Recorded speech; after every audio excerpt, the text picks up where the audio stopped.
You're listening to Do This First, a daily personal development podcast that focuses on science-backed, actionable steps towards your best year ever. I'm Sandy, your host.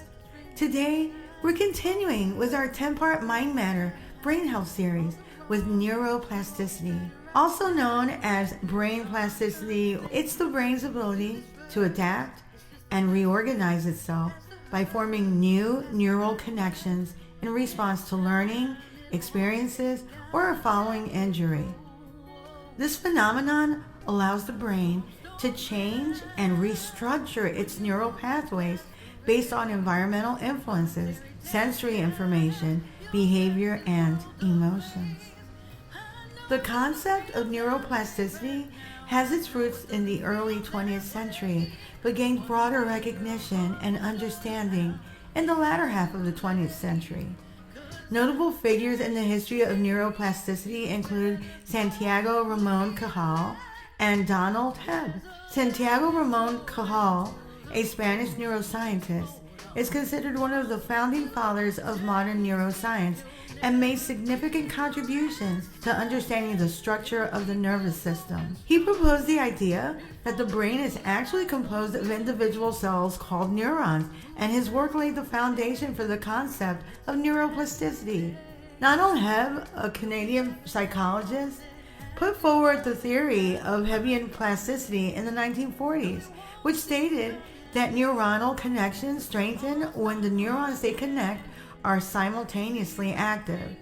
This laid the groundwork for understanding how experiences and learning can shape our brain structure and function. While there's not really a single founder per se of neuroplasticity, the collective contributions of researchers and scientists over the years have really deepened our understanding of how the brain can change and adapt through life in response to various stimuli and experiences. Before the concept of neuroplasticity gained widespread acceptance in the scientific community, the prevailing assumption was that the brain's structure and function were largely fixed and static in adults.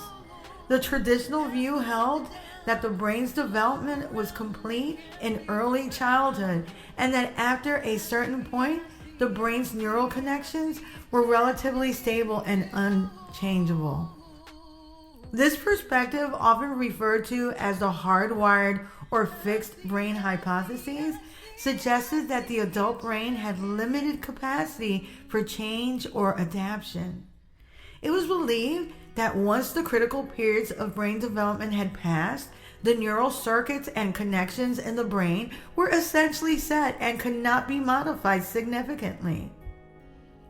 The static view of the brain was based on early observations of brain anatomy and functions, as well as research that emphasized the limitations of adult neurogenesis, the formation of new neurons, and neuroplasticity. The prevailing belief was that the brain's organization and capabilities were largely predetermined by genetics and early experiences, with little room for significant change or growth later in life.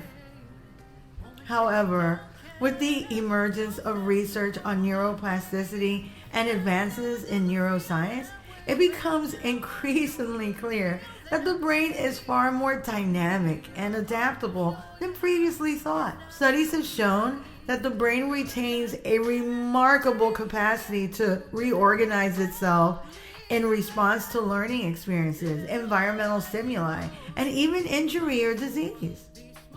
This understanding has led to a paradigm shift in neuroscience, and it's highlighted the brain's ongoing ability to change, adapt, and recover throughout life. From a non-scientific perspective, neuroplasticity is important because it offers hope and optimism for personal growth, for learning and development throughout life. Understanding that our brains are capable of change and adaptation means that we have the potential to improve our skills, abilities, behaviors, and overall well-being through deliberate practice, effort, and experience. We can all improve neuroplasticity by engaging in activities and habits that support the brain's ability to adapt, learn, and grow. Here are 5 practical ways to enhance neuroplasticity. Number 1, become a lifelong learner. Of course, we all know that exercising, eating healthier, stress management, and sleep are all givens, right? We know these consistent actions promote brain health and neuroplasticity. But also add music and any creative pursuits like painting, drawing, and even woodwork or building things. Truly, anything that can stimulate your brain in new ways, like learning new things, is a big win for your brain. 2, cognitive behavioral therapy. Cognitive behavioral therapy techniques can help rewire maladaptive thought patterns and behaviors. We'll talk more about that tomorrow. Number 3, optimize your environments. Create a stimulating environment with varied sensory experiences to encourage neuroplastic changes. Creating a stimulating environment with varied sensory experiences is a powerful way to promote neuroplasticity.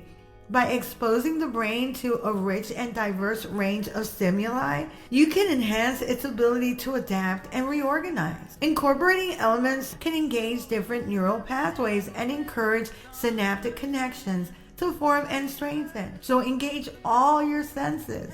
For example, setting up a multi-sensory workplace with colorful artwork, soothing background music, textured surfaces to touch, scented candles or plants for different smells, and even incorporating taste experiences through snacks or cooking or beverages can provide a rich sensory environment for the brain to respond to and adapt. By consistently exposing yourself to a variety of sensory experiences in your environment, you can optimize your brain's plasticity and potentially improve cognitive function, learning, and overall brain health. Number 4, continuous challenge. Regularly challenging yourself in various aspects of life, whether intellectually, physically, or emotionally, to promote ongoing neuroplastic changes works. By incorporating these strategies into your daily routine, you can promote neuroplasticity and support brain health and function throughout your life. Number 5, be successful. Research shows that neurons in the prefrontal cortex and stratum sharpen their tuning after success, making brain activity more efficient for future tasks. Success is considered more informative than failure on a neurological level, as the brain remembers what led to success, but not failure unless a strong negative consequence is involved. The research suggests a focus on learning from failure and challenges rather than just solely emphasizing strengths and successes can be a big win as well. Some suggested reading. Here are like 3 books on neuroplasticity that are known for their accessibility and clear explanations. Number 1, The Brain That Changes Itself. Stories of Personal Triumph from the Frontiers of Brain Science by Norman Doidge. This book provides engaging real-life stories and case studies on neuroplasticity. Norman explores how the brain can rewire itself, adapt to new circumstances, and recover from injury or trauma. This book is written in a narrative style that makes complex scientific concepts easy to understand. Number 2, Rewire Your Brain, Think Your Way to a Better Life by John B. Arden. John provides practical insights and techniques for harnessing neuroplasticity to improve cognitive function, emotional well-being, and overall mental health. The book offers exercises and strategies that we can use to rewire our brains for positive change and personal growth in a very straightforward and no-nonsense manner. And lastly, number 3, Softwired, How the New Science of Brain Plasticity Can Change Your Life. Michael Merzenich, a leading neuroscientist, explains the concept of brain plasticity and its implications for daily life in this book. He discusses how we can optimize our brain's plasticity through intentional practices and habits. This book offers a blend of scientific insights and practical advice in a clear and understandable way. These books provide valuable insights into the concept of neuroplasticity, and offer practical guidance how we can leverage our brain's capacity for change and adaptation. If you like what you're hearing, don't forget to leave a review. You can also read a full transcript of this podcast episode and all 161 podcast episodes and counting on my blog, dothisfirst.life. You can also sign up for my new weekly newsletter, which will help you get your week started on a positive note, and updates on coaching, books, merch, and my public speaking engagements as they become available. Tomorrow, we'll unpack installment 6 of our Brain Health series by focusing on cognitive behavioral therapy techniques. Till tomorrow. Moving past the rain, moving past the pain, or past the color blue. I see power in you. Past welded down. Look around, they can't be found. I see a champion in you.